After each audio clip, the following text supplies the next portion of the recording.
पवित्र कथा कह रही है, वर्णन कर रही है, शिव तत्व कह रहा है। पवित्र कथा भगवान शंकर की वर्णन कर रही है।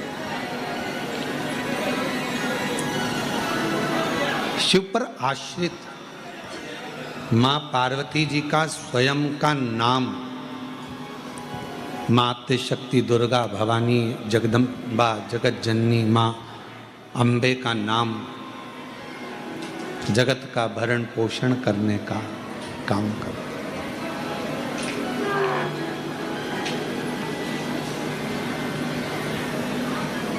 नवरात्रे आएंगे, प्रारंभ होंगे।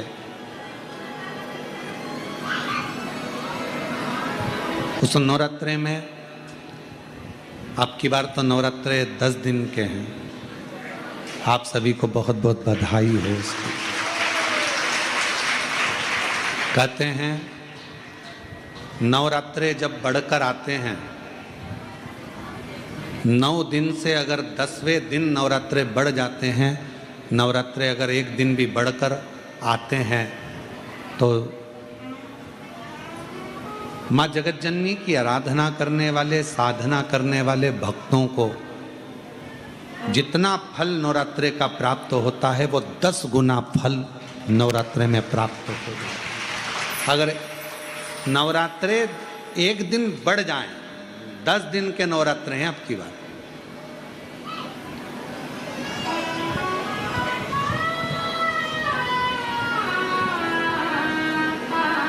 जो शरदी नवरात्रे इस वर्ष प्रारंभ हो रहे हैं वो 10 दिन के हैं, बढ़कर आ रहा है।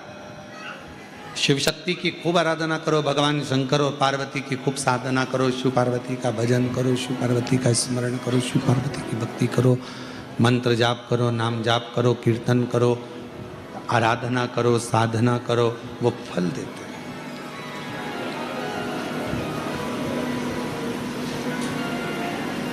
आराधना साधना माँ अम्बा जगदम्बा की भी शिव के साथ करो।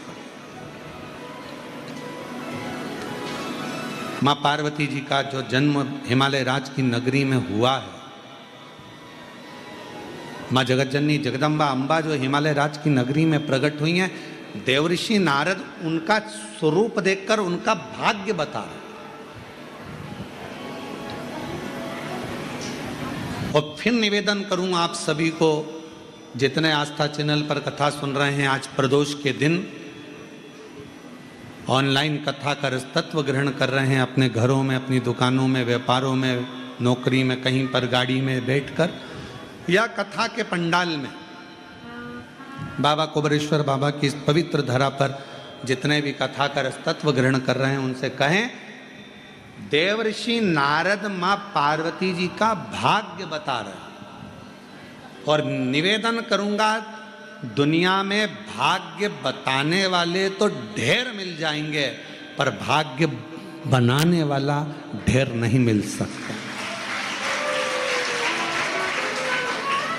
भाग्य बनाने वाले तो एक ही हैं, और वह देव अधिदेव महादेव है। जो एक लोटा जल चढ़ाता है, मेरे शिव, मेरे शंकर, मेरे ओघड़ी, मेरे शंभु, मेरे त्रिकालदर्शी, उसके जीवन को बदलने का पूरा कार्य कर देते हैं। उसकी जिंदगी बदल देते हैं, उसका जीवन बदल देते हैं, संपूर्ण वो बदलते। शिवजी भाग्य नहीं बताएंगे, पर भाग्य बना देंगे, भाग्य बदल देंगे।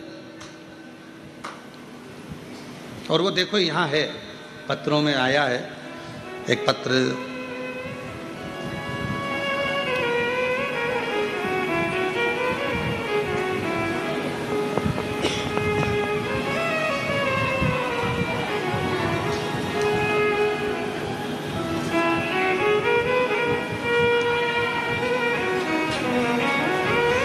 में जहाँ पर हर तरह से कह दिया जाए कि अब ये कोई काम का नहीं है, तब समझ लेना कि तुमने जो एक लोटा जल शिव जी को चढ़ाया है, शंकर भगवान की आराधना साधना तुमने जो करी है, वो तुम्हारे सामने आकर खड़ी हो जाएगी और वो साधना तुम्हें हर बला से, हर तकलीफ से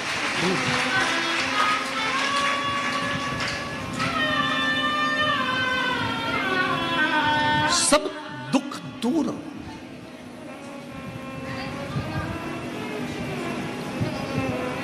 सारे कष्ट अपने आप मिटे। लोग कहते हैं हम कौन से भगवान की आराधना करें कि हमारे घर में लक्ष्मी आ जाए।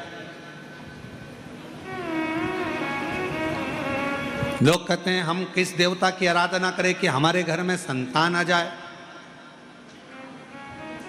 लोग कहते हैं हम किस देवता की आराधना करें कि दुख की घड़ी से पार हो जाए। शिव महापुराण की कथा कहती है भगवान नारायण को भी लक्ष्मी देने वाले तो मेरे शिव ही तो हैं, नहीं तो मां लक्ष्मी जी का विवाह उनकी माता तो भगवान शिव को देना चाहती थी, पर भगवान शंकर ने हाथ जोड़ निवेदन किया कि लक्ष्मी जी नारायण को दीजिए, भगवान विष्णु को दीजिए। नारायण एक चोर को भी कुबेर बनाने वाले तो स्वयं देवाधिदेव महादेव। तो दुनिया में अगर कोई संपदा दे सकता है, कोई वैभव दे सकता है, कोई लक्ष्मी दे सकता है, तो वो कुबेरेश्वर महादेव ही हो सकता है।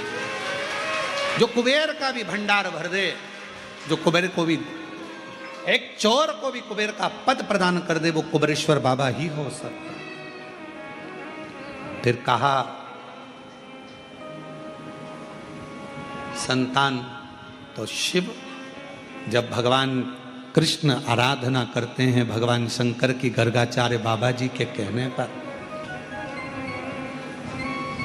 11 दिन तक पार्थिव शिवलिंग का पूजन करते हैं अपनी रानी के साथ में बैठकर, तो एक एक रानी को 11 संतान शिव की कृपा से प्राप्त होते, शिव की कृपा। तो क्या वो तुम्हें संतान नहीं दे सकते? फिर कहा संकट की घड़ी से कौन निकाल सकता है? तो मार्कंडे बाबा के तो प्राण छूटने का समय था,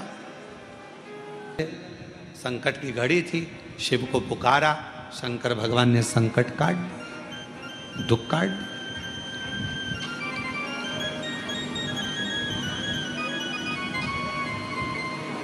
कौन ना?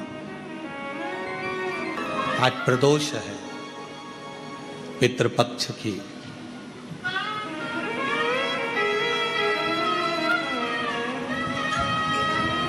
उससे आप दिल से प्रार्थना कर कर, हृदय से अपनी बात कहकर, एक चावल का दाना, एक बेलपत्र, एक लोटा जल, शिव की कृपा, एक घी का दिया, किसी भी वृक्ष, पीपल हो, बट हो, जो 5 वृक्ष पितरों के बताए गए हैं, पंच, शमी, बेल, पीपल, बट, आंवला, या ना हो तो तुलसी का क्यारा, प्रदोष काल में अवश्य लगा। शिव से प्रार्थना करें, बाबा को दिल की बात कहें, सुनेगा। कुछ ना बने तो हाथ जोड़कर महादेव नमन चरणों में स्वीकार कीजिए, सबका किया है मेरा भी उद्धार कीजिए, उद्धार कीजिए। है त्रिपुंडधारी, है त्रिशूलधारी, है त्रिपुंडधारी, है त्रिशूलधारी, चरणों में तेरे बाबा जी पावन है चारों धाम, चरणों में तेरे बाबा जी पावन है चारों धाम। तेरी देव करते वंदना, पूजे सीताराम, तेरी देव करते वंदना, पूज। माँ आद्य शक्ति, माँ पार्वती जी शिव की आराधना कर कर भगवान शंकर की शरणागति में शिव जी की अर्धांगिनी बन जाती है।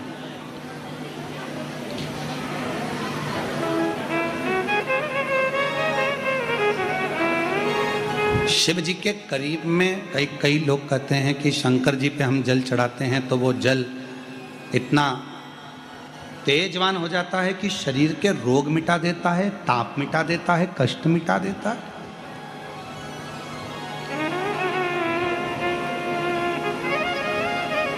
इतना प्रबल हो जाता है, इतना प्रबल।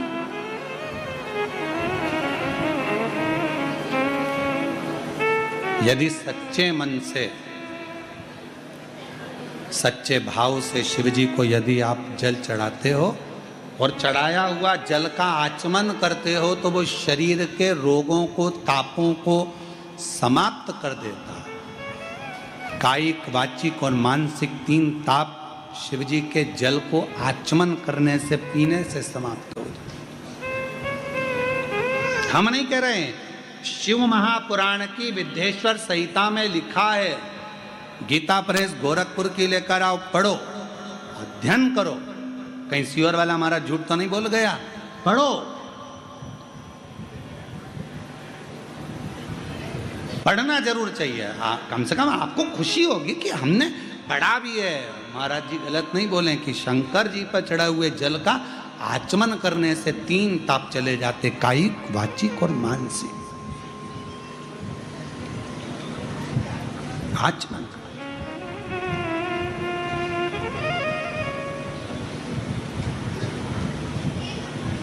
श्री शिवाय नमस्तुभ्यं बोलने वाले के मुख का दर्शन करने वाले के सारे पाप समाप्त तो हो जाते हैं। ये शिव पुराण की विद्येश्वर संहिता में लिखा। एक अक्षत का दाना शिव पर चढ़ाने का फल क्या है, ये शिव महापुराण में लिखा है। बेलपत्र का फल क्या है, ये शिव महापुराण में लिखा है।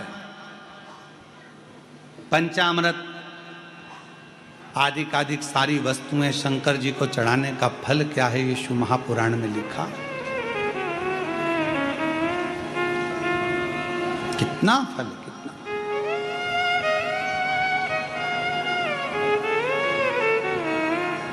महाराज पार्वती जी ने शिव का संग किया, भगवान शंकर पति के रूप में मिल गए। समय आया, आगे वर्णन किया भगवान शंकर के सुंदर आनंदमय स्वरूप का।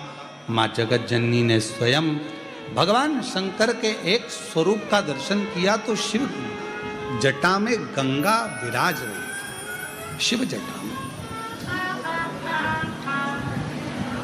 शिव जटा में गंगा जी विराज रही हैं, गंगा जी। और भगवान शंकर की जटा में जब गंगा जी विराजी हुई देखी तो भगवान शंकर के चरणों को नमन कर कर भगवान शंकर जी से पार्वती जी ने पूछा कि माँ गंगा जी को इतना ऊंचा स्थान कैसे मिल गया। पार्वती जी ने जैसे ही पूछा तो शिव जी कहते हैं, मेरे तप करने वाले को, मुझे भजने वाले को। फिर वही बात आ गई, शंकर जी की कथा सुनने वाला, शिव पर जल चढ़ाने वाला, कभी किसी की बराबरी मत करो। बराबरी में रहोगे तो बराबर में ही रहोगे। शिव जी पे जल चढ़ाने वाले को, शंकर जी का गुणगान करने वाले को, गंगा जी ने क्या करा था? शंकर भगवान का गुणगान करा था, शिव का भजन किया था। तो शंकर जी ने गंगा जी को अपने पास में नहीं रखा, गंगा जी को ऊंचा अपने मस्तक पर रखा, ऊंचाई पर रखा, बराबरी में नहीं, ऊंचाई पर। आप दिल से उसको प्रार्थना करेंगे, वो दिल से स्वीकार करेगा। आप दिल से उसको कुछ कहेंगे, वो सुनेगा, सुनता है।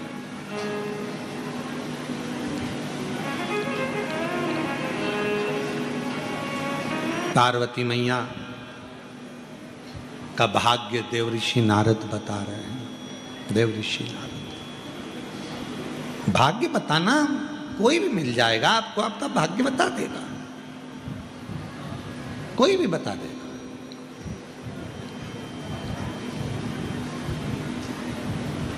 रोड पे बैठा हुआ एक तोता भी तुम्हारा भाग्य बता देता है। एक वो देखा तुम लोगों ने मेले में रोड के किनारे पर तोता निकाल देता है, भाग्य बता देता है, तोता भी तुम्हारा भाग्य बता देगा, महाराज की भी जरूरत नहीं पड़ेगी, तोता भी भाग्य।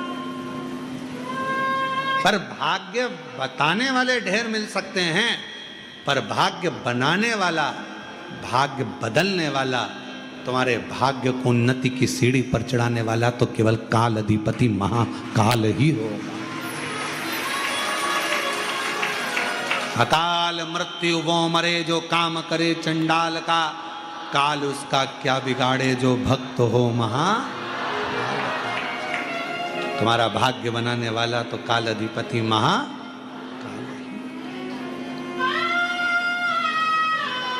पार्वती जी के भाग्य को बता रहे हैं देव ऋषि नारद। पर भाग्य बताना एक अलग विषय है, पर भाग्य बदलना, भाग्य बनाना एक अलग विषय, एक अलग विषय।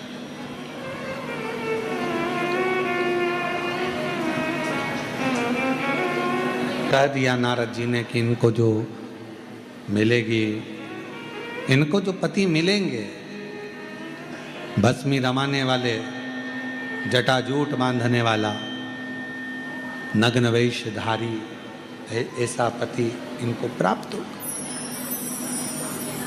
सुन लिया, हिमालय राज जी ने भी सुना, पार्वती जी ने भी सुना, बता दिया।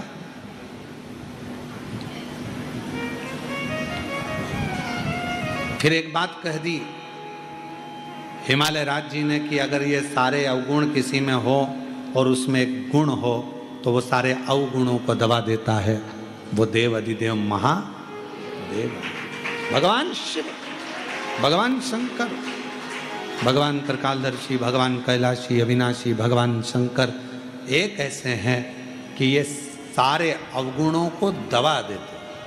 अवगुण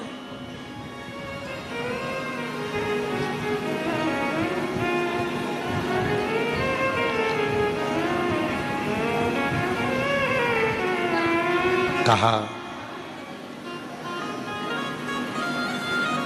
आप कह रहे हो कि पार्वती जी के ललाट पर ये लिखा है, पार्वती जी के भाग्य में ये लिखा हुआ है, आप कह रहे हो कि पार्वती जी के जीवन में ऐसा ऐसा कष्ट आएगा, पार्वती जी का जीवन ऐसा रहेगा,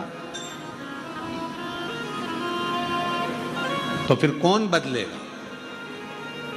हिमालय राज जी ने नारद जी से पूछा तो नारद जी ने कहा कि यह काम करो, पार्वती जी से कहो शिव की आराधना करो, शंकर की आराधना।